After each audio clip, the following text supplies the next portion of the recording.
But, friendos, that takes us over to my favorite segment. It's time for this week's Prospecting with the Welsh. We got lots of those gold baseballs, and we've got to find the best. Prospecting with me, the Welsh. This week, it's a little bit different, Boggs. It's kind of a report style because things are wild, continuously wild. Coming in live from the CBS studios. I've got two guys that we're going to talk about that I think qualify in the stash range. I'm going to answer the two biggest questions that have come up, which has to do with Jackson Holliday. When will he come up? But the number one thing in our world as far as prospects and to stash have been James Wood and Junior Caminero. And it's all bad. Both, as you guys most likely all know, are on the IL. These are the two guys that warranted the stashing, the real stashing. James Wood, he's going to miss a couple weeks with a hamstring strain, as I did #free James Wood. Pulled up kind of lame. They took him out. This holds back the timeline a little bit. So if you're stashing James Wood, it's more optimistic than Junior Caminero, who's on the IL with a quad strain. Here's the bad part. Likely to miss 4 to 6 weeks, as you can see on our graphic here. And what that does, if it's on the 6-week timeline, that doesn't bring him back until mid-July, which is around the All-Star break. And then they'll want him to get back into AAA games. To me, we can't see Junior Caminero until at least August. And that has been a big, big cursor of mine of why I don't know if you wanted to even keep a Junior Caminero.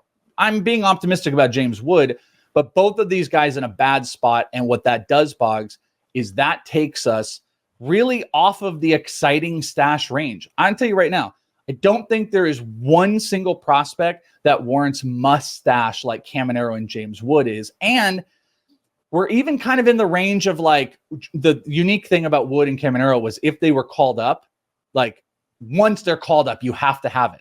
I don't know if we even have any guys, Aroldis Martinez or not, that you have to pick up if they were to get the call up. So we're going to kind of navigate through that. But it's brutal. And you heard me do it like weeks ago about the Caminero thing, and some guy ripped me about it, like, oh, bad advice. And it's like, okay, well, now you're not going to see him until August. Yeah, so Caminero is a tough one. And I think what you said is correct. And I don't think it's always correct, but I think it's correct currently. That you're saying I'm not always correct, or maybe on occasion you might be guilty of a mistake every once in a while. Welsh, I'm not saying, it happens all the time. Blasphemy. Every day or most of the time you open your mouth or anything like that. I'm just saying that sometimes it happens like it does with this guy. But look, I think not ever stashing prospects is eye rolling. But I do think that right now we don't really have a guy that is 100% guaranteed to come up at, really soon and go ahead and make a huge impact for your team. I think most of those guys are gone. So there are guys to buy in deeper leagues if you have the roster spots for them. But right now, if you're in like a standard league with 5-6 bench spots, there's not a guy you have to stash because he's coming up anytime soon, specifically after these injuries. Yeah, and I think James Wood is like, I think he can come back a little bit sooner, and you would hope the Nationals are going to bring him up, but you also had Lane Thomas come back. I made my case on why, and I do think that he will be up exponentially quicker than Junior Caminero, but it really kind of takes the top off. So then the second biggest question is we go to AI Jackson Holliday. Hi, everybody. When will Jackson Holliday be coming back? Or is this Jackson just Holliday a regulation picture of Jackson Holliday? This is our AI version. But the question is Jackson Holliday coming back soon? That's the question I see the most in the prospect world. So to answer it, I don't think so, because since being back in May in Norfolk, he's hitting just 247 in the month of May. And he has played the entire month of May. This might not have counted last night where they got ripped up by David Fletcher and his knuckleball. He's got 4 homers, 4 stolen bases in that time. Here's what's really concerning and why I don't think Jackson Holliday is on the come up soon. An almost 30% K rate he has had since he has been down. Now he's walking still. He's got a 400 OBP. That's great. He's still hitting lefties nice, which I think is a very big positive.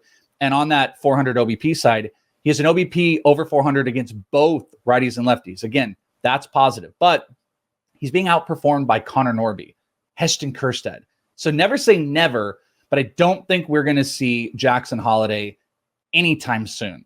And I kind of think like anything before July 1st would be crazy. And I do think it's possible after the All-Star break. So the next question I get, will Heston Kjerstad come up before Jackson Holliday? And I think the answer is yes. Since being sent down, he's hitting 327, 3 homers, 6 doubles, by the way, in 50 at-bats. That's 9 extra base hits. I didn't even look at triples between the doubles and the home runs.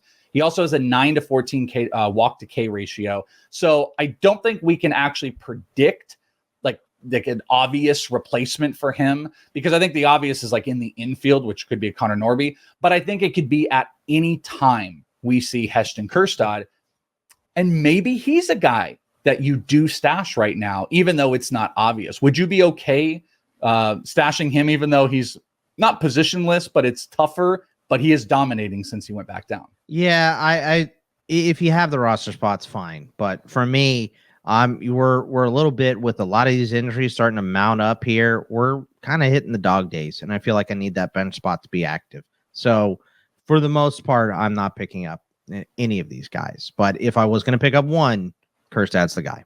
All right, so who can you stash? There's your question. I've got 2 pitchers for you. And yes, I've already talked about this guy before, and I've seen this question come up. Welsh, what do you do with Cade Povich? I still think you can stash Cade Povich. He is lining up pretty close to Albert Suarez, which I think is good.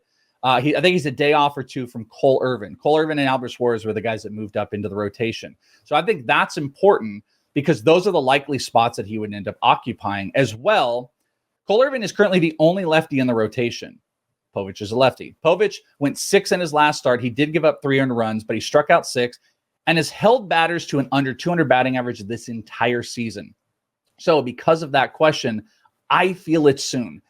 It's a blow up from one of these starters. I believe Suarez is pitching today, or a simple injury, or it could be to bolster back the bullpen that they want Irvin or Suarez to be in that bullpen spot and let Cade Povich go. So again, I don't have a magic ball, but I would say that's the guy. The other one, Minnesota Twins, David Festa, currently has the 3rd best swinging strike rate in AAA at over 16%.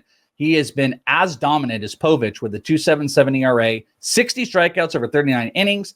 His last start, he went 5, gave up 1, and struck out 8, while walking just 1. He had 1 hit, but walks have been his kind of bugaboo, and he hasn't actually built up big major innings.